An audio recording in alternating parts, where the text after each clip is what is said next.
The fortunes of Africa. Where does one begin? Well, let's start with a map. We're on an oval around what we're going to call God's corridor. Istanbul, Constantinople to the north, Mecca to the south, Jerusalem right smack dab in the middle. This corridor, called God's corridor, was the exchange route for Christianity and Islam, as well as the cradle of monotheism for Judaism, Christianity, and Islam. So let's talk a little bit about this history as it relates to chapter 6 and 7, The Fortunes of Africa. First, let's start and talk about Alexander the Great, who conquered Egypt and captured it in 332 BC, founded Alexandria. Shortly thereafter, he died, and one of his generals, Ptolemy, declared himself as pharaoh, set up a dynasty which then lasted for 300 years. This Greek control of Egypt is what led to Greek being the language of the Eastern Mediterranean. The first Gospels of the New Testament were written in Greek, and it's because everyone in that area spoke Greek.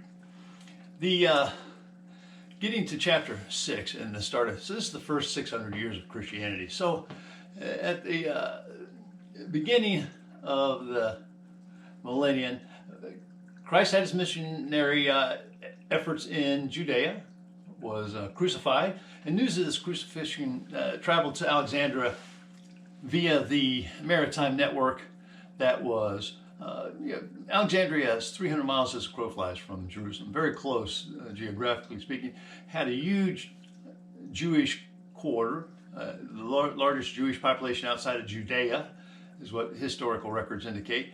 And it was members of this Jewish population, merchants traveling back and forth to Judea, that first brought news of the events in Judea, of the Christian ministry and faith. And then missionaries began to come to Alexandria, and a large Christian quarter began to grow there in Alexandria, where initially in the Roman period it was pretty much live and let live. There weren't any persecutions early on.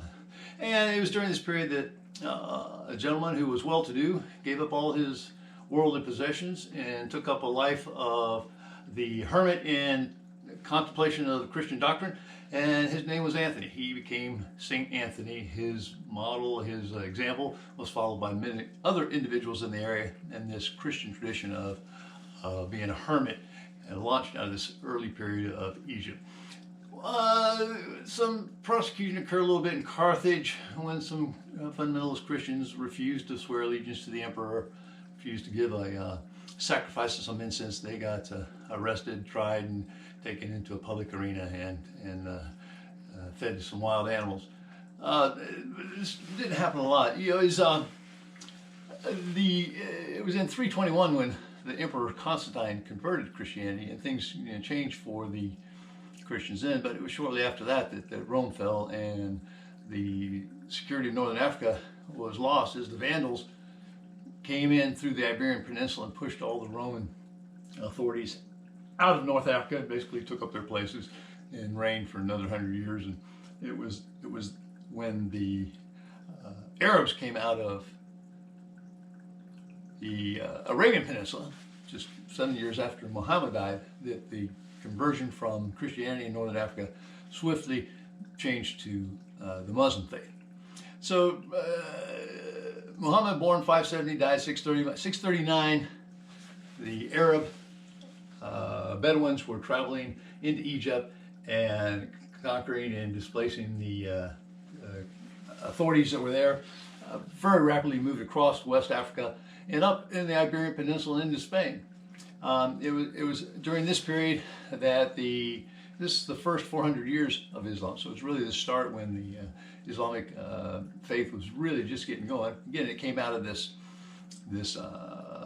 cradle of God's corridor, this monotheism that was a part of the Abrahamic faith. The patriarch of Abraham is shared by Judaism, Christianity, and Islam, and it all is right out of this area, this God's corridor that we're talking about.